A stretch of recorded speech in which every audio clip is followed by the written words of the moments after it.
Assalamualaikum warahmatullahi wabarakatuh. Nama Destriani, Stanbook A1-H1-20-037. Di sini saya akan memaparkan materi mengenai pengantar pendidikan, dimulai dari bab 1. Di bab 1 kita membahas mengenai hakikat manusia dan pengembangannya. Wujud hakikat manusia adalah sifat yang membedakan manusia dengan makhluk lain, hewan misalnya. Nah, wujud hakikat manusia dibedakan menjadi 7. Yang pertama, kemampuan menyadari diri. Yang kedua, kemampuan bereksistensi. Yang ketiga, kepemilikan kata hati. Yang keempat, moral. Yang kelima, kebebasan yang bertanggung jawab. Yang keenam, kemampuan menghayati kebahagiaan. Dan yang ketujuh, menyadari hak dan kewajiban. Nah, selanjutnya, dimensi wujud hakikat manusia. Dimensi wujud hakikat manusia dibedakan menjadi 4. Yang pertama, dimensi kesusilaan. Yang kedua, dimensi kesusilaan. Yang ketiga, dimensi individual. Dan yang keempat adalah dimensi agama. Nah, selanjutnya, disiplin dan pelanggaran disiplin. Disiplin menurut Selesai Marjan tahun 1990 meliputi 4 aspek. Nah, yang pertama, disiplin rasional. Disiplin rasional apabila dilanggar akan menimbulkan rasa bersalah. Nah, yang kedua, disiplin sosial apabila dilanggar akan menimbulkan rasa malu. Yang ketiga, disiplin afektif apabila dilanggar akan menimbulkan rasa gelisah. Dan yang terakhir adalah disiplin agama. Apabila dilanggar akan mendapatkan dosa. Pengembangan dimensi terdiri dari 2. Yang pertama, pengembangan utuh dan pengembangan yang tidak utuh. Pengembangan utuh artinya apabila semua dimensi yang ada pada diri manusia terlaksana. Misalnya dimensi individual, dimensi agama, itu semuanya terlaksana. Sedangkan dimensi yang tidak utuh apabila salah satu dimensi yang ada pada diri manusia itu cacat. Misalnya manusia itu memiliki dimensi individual tapi tidak memiliki dimensi agama. Itu disebut dengan dimensi yang tidak utuh. Poin selanjutnya adalah hubungan manusia.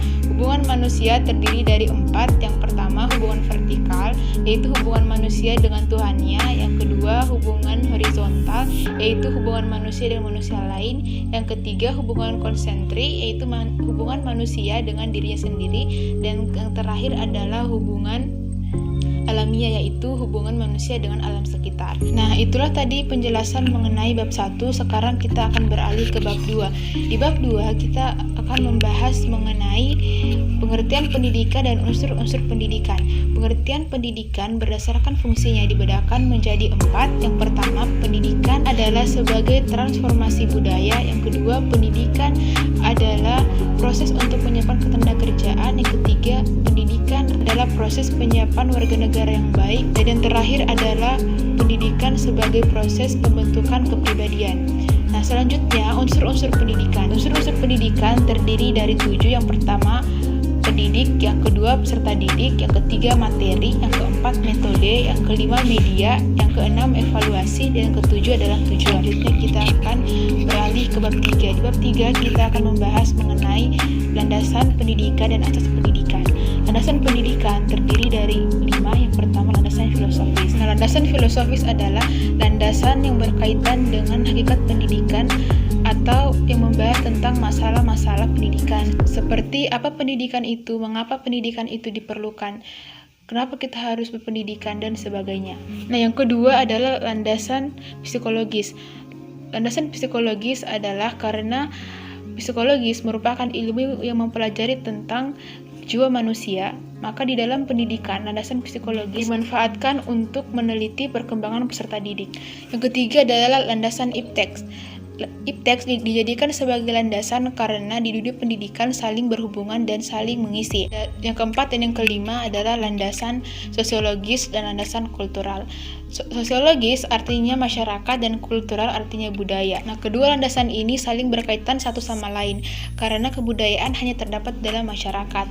Karena budaya tanpa masyarakat tidak akan berkembang, begitu pula masyarakat tanpa budaya. Selanjutnya adalah asas pendidikan. Asas pendidikan terbagi menjadi 3. Yang pertama, asas Tutwuri Handayani. Asas Tutwuri Handayani adalah asas yang disemboyangkan oleh Bapak Ki Hajar Dewantara. Tutwuri Handayani terbagi menjadi 3. Yang pertama, ing rasa sung tulada. yang artinya jika guru berada di depan, maka dia akan berperan sebagai contoh. Yang kedua, Ing Madya Mangunkarsa, yang artinya jika guru berada di tengah, maka dia akan berperan sebagai motivator. Yang ketiga, Tutwuri Handayani, jika di belakang guru berperan untuk mengikuti dan mengawasi siswa. Yang kedua, asas kemandirian dalam belajar. Asas kemandirian dalam belajar artinya tanggung jawab dan kemajuan belajar itu berada dalam peserta didik itu sendiri. Begitupun juga peranan guru. Dalam asas ini, peranan guru tidak semata-mata untuk mengajar, tetapi bisa menjadi informator, fasilitator, motivator, evaluator, dan lain sebagainya. Asas belajar sepanjang hayat artinya kita belajar dari sejak lahir sampai ajal menjemput.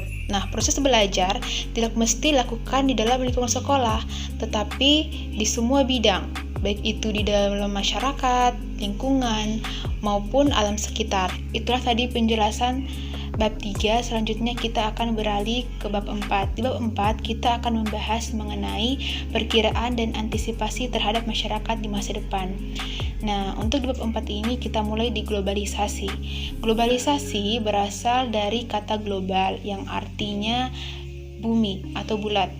Yang secara harfiah, globalisasi adalah ketergantungan antar manusia atau antar seluruh bangsa di dunia, baik itu dalam bidang perdagangan, investasi, maupun di bidang-bidang interaksi lainnya. Nah, contoh dari globalisasi misalnya kejadian yang terjadi di luar negeri itu kita bisa tahu sekarang melalui internet. Itu merupakan contoh dari perkembangan globalisasi. Nah, globalisasi terdiri dari 4 bidang kekuatan. Yang pertama di bidang iptek, yang kedua di bidang ekonomi. Nah, di bidang ekonomi itu baik itu ekonomi regional maupun ekonomi global. Ekonomi regional adalah ekonomi daerah dan ekonomi global adalah ekonomi dunia. Yang ketiga di bidang lingkungan hidup, dan yang terakhir adalah di bidang pendidikan. Nah, masing-masing bidang tersebut tentu akan menimbulkan dampak positif maupun dampak negatif dari berbagai manusia di kalangan dunia. Perkembangan arus komunikasi yang sangat cepat dan padat. Salah satu perkembangan iptek yang sangat luar biasa adalah yang berkaitan dengan informasi dan komunikasi. Nah, utamanya penggunaan satelit sebagai perangkat komunikasi, misalnya unit belajar jarak jauh. Nah, selain itu, ketersediaan layanan internet yang merambah sampai ke pelosok daerah, serta alat komunikasi yang semakin canggih, misalnya HP. Nah, poin selanjutnya adalah tuntutan bagi masyarakat masa depan.